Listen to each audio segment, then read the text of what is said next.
In February 2024, Klarna told the world its AI had done the work of 700 customer service agents.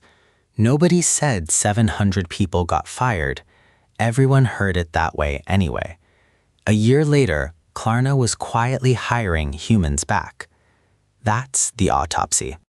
Measured, controlled, with dry understatement. Let the facts land on their own. Slow down slightly on numbers and names. Here's what actually got announced in February 2024.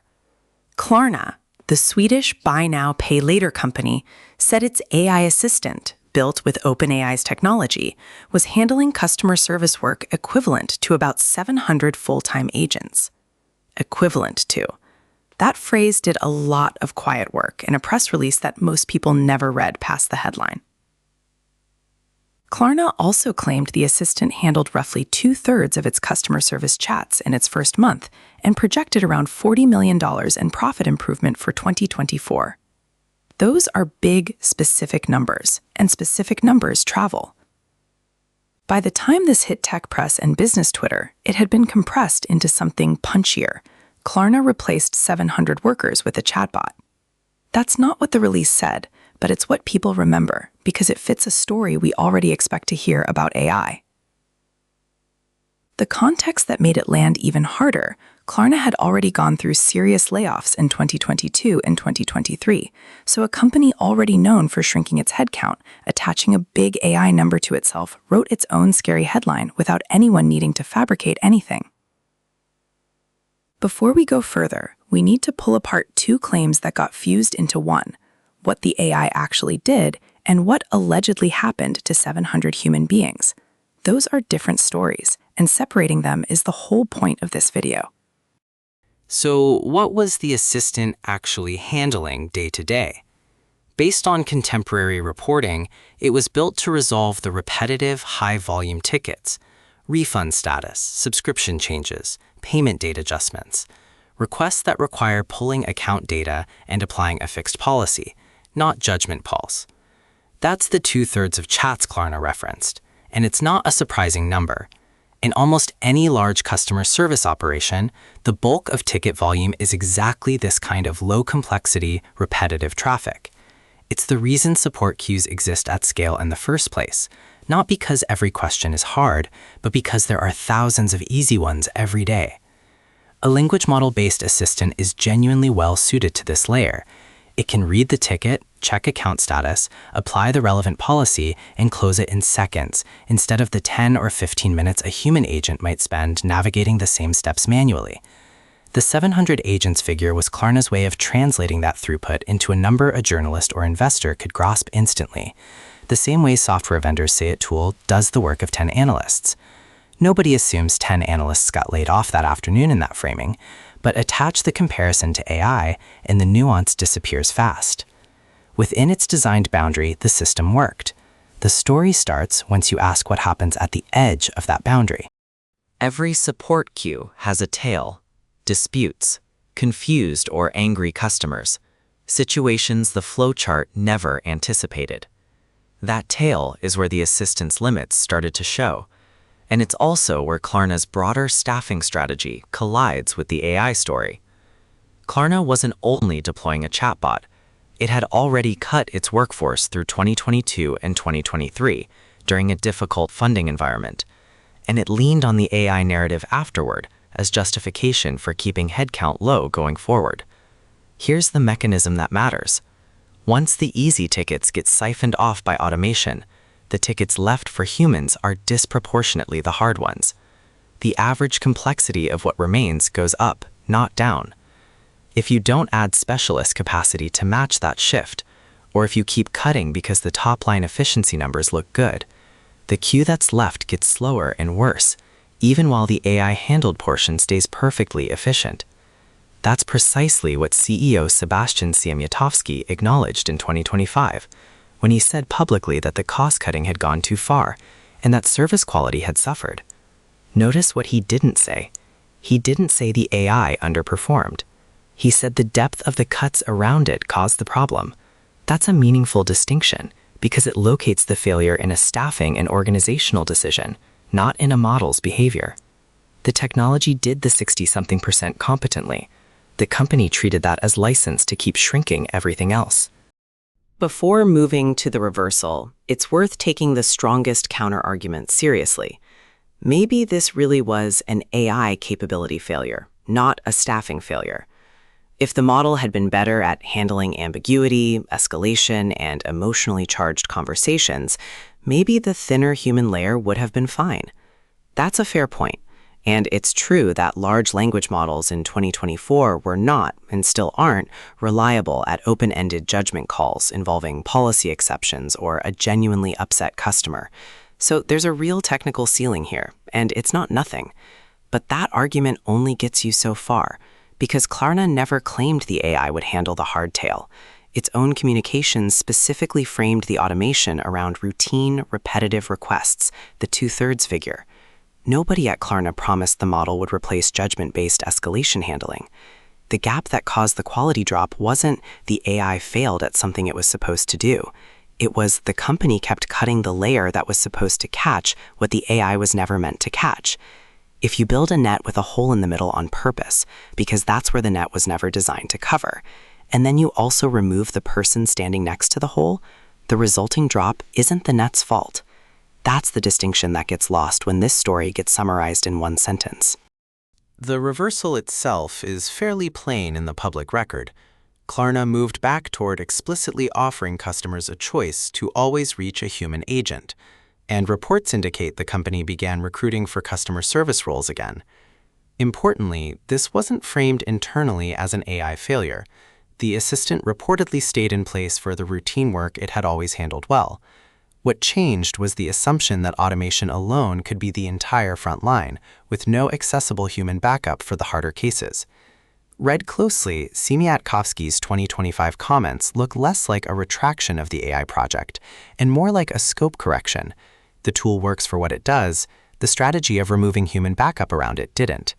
That's an important distinction because the AI failed, and we cut too aggressively around a working tool, point to two completely different lessons, and the public record supports only the second one.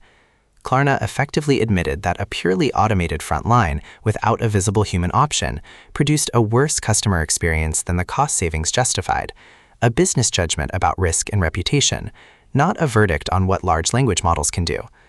It's also worth noting how unusual it is for a company to make this admission in public, after spending a year being the poster child in nearly every AI is coming for your job story published that year.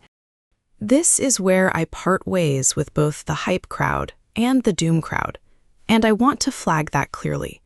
What follows is interpretation, not hacked. My read is that this was neither purely an AI failure, nor purely a management blunder. It was both, in a specific and unequal split. The AI did exactly what it was built and marketed to do: resolve high-volume, low-complexity tickets fast and cheaply, at scale, without complaint. Nothing in the record suggests it broke that promise or overstepped it.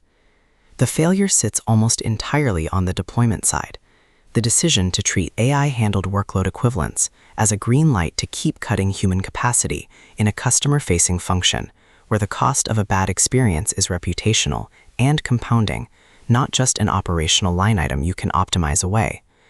The model made no promises. It has no investor relations department.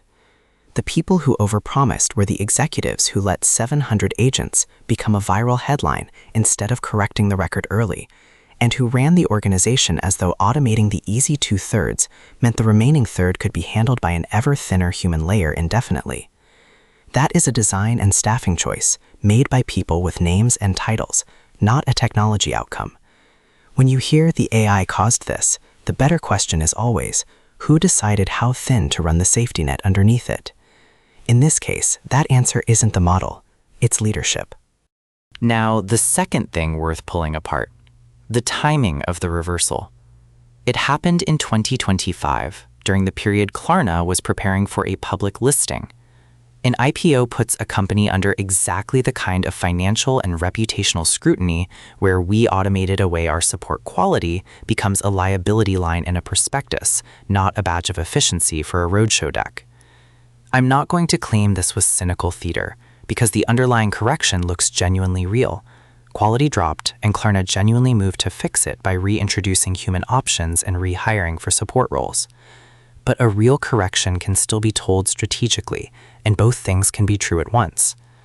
A company heading into an IPO has every incentive to frame "we listened to customers and course-corrected" as a story about maturity and responsiveness, rather than let outside analysts frame it as the AI-first pitch that generated headlines in 2024 didn't survive contact with actual customers. Those are two tellings of the exact same underlying facts. One makes Klarna look self-aware and investor-ready. The other makes the original 700-agent narrative look oversold from the start.